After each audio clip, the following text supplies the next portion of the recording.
निशा सिंह, आप देख रहे हैं तिरुत न्यूज। मुख्य सचिव दीपक कुमार ने पटना में आज 11वें राष्ट्रीय मतदाता दिवस का आयोजन किया। इस अवसर पर पटना के कमिश्नर संजय अग्रवाल और पटना डीएम चंद्रशेखर सिंह भी मौजूद रहे। मुख्य सचिव दीपक कुमार ने मतदाता दिवस का उद्घाटन किया। पटना कमिश्नर संजय अग्रवाल, पटना डीएम चंद्रशेखर सिंह शामिल रहे। बिहार भर के सभी जिला निर्वाचन पदाधिकारी भी मौजूद रहे। मतदाता दिवस पर पटना कमिश्नर संजय अग्रवाल ने कहा कि कोरोना के समय चुनाव करना बड़ी चुनौती थी। बिहार ने चुनाव को सफल बनाकर देश में मिसाल पेश किया है। आज पूरे देश इस सफलता की कहानी जानना चाहती है। चुनाव में अधिकारी, कर्मचारी और मीडिया ने बेहतर भूमिका निभाई। बेहतर काम करने वाले अधिकारियों को सम्मानित किया जाएगा। तालाबंदी हो गई थी, लॉकडाउन हो गया था, तो उस समय चुनाव की परिकल्पना करना भी बेईमानी लग रहा था।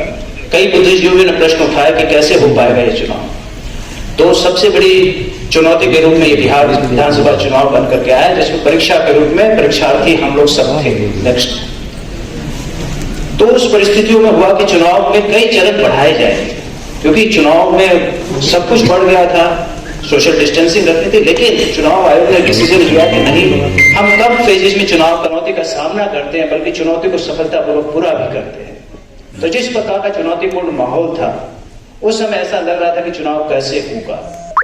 लेकिन मैं आज इस मंच से बिहार के तमाम लोगों को धन्यवाद देना चाहूंगा, चाहे वो वोटर हो, चाहे हमारे मतदान कर्मी हो, चाहे हमारे पदाधिकारी हो, चाहे सुरक्षा कर्मी हो, चाहे चिकित्सा के लोग हो, चाहे मीडिया के लोग हो। हर एक व्यक्ति ने अपना योगदान दिया। एक समय ऐसा लग रहा था कि वोटिंग प्रतिशत बहुत कम हो जाएगा, लेकिन जब चुनाव संपन्न हुए तो ओवरऑल वोटिंग प्रतिशत पिछले विधानसभा चुनाव से भी अधिक था। यह दिखाता है कि बिहार जो लोकतंत्र की जननी है, वहां पर लोकतंत्र का कितना महत्व है। और सभी पदाधिकारियों ने न केवल सुरक्षित चुनाव करवाया, बल्कि निष्पक्ष तरीके से चुनाव हुआ था। आप सब अवगत भी हैं कि बिल्कुल ऐसी परिस्थिति में हुआ था जिस समय कोरोना एक उच्चतम स्तर पर जा रहा था। उस समय एक संशय की स्थिति थी, यहाँ पर चुनाव कैसे होगा कि नहीं होगा। उस परिस्थिति में यह निर्वाचन कराया गया, और निर्वाचन कराया नहीं गया, बहुत सफलतापूर्वक कराया गया, और जिसका ही परिणाम है आप देख रहे हैं। आज आपने जाना भी है कि पूरी टीम बिहार को जो लगी हुई थी, पूरे टीम बिहार को पुरस्कृत किया जा रहा है भारत निर्वाचन आयोग के द्वारा भी।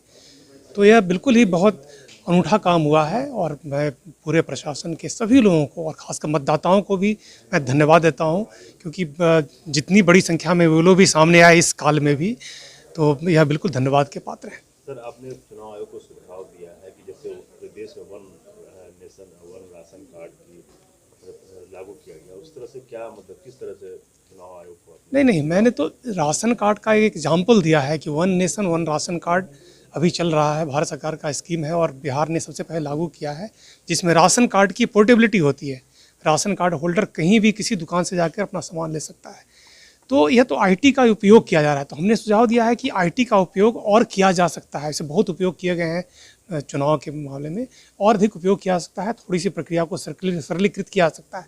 अब ये तो निर्वाचन आयोग को निर्णय लेना है कैसे करना है, मगर और ज़्यादा उपयोग करके मतदाताओं को और ज़्यादा सुविधाएँ दी जा सकती है, यही मैंने सुझाव दिया है। चुनाव आने वाले हैं, चुनाव को लेकर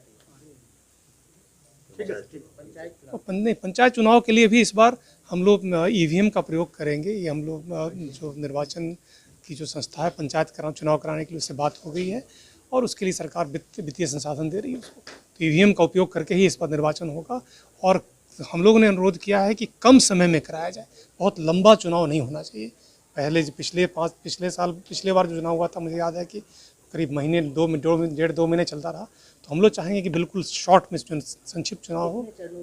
अभी ये तो वो तो संस्था बताएगी हमारा। स्कूल खोलने को लेकर के क्या कुछ निर्णय? ये अभी निर्णय नहीं हुआ। अभी निर्णय जहाँ तक था उच्चतर कक्षाओं में वो तो चल रहा है।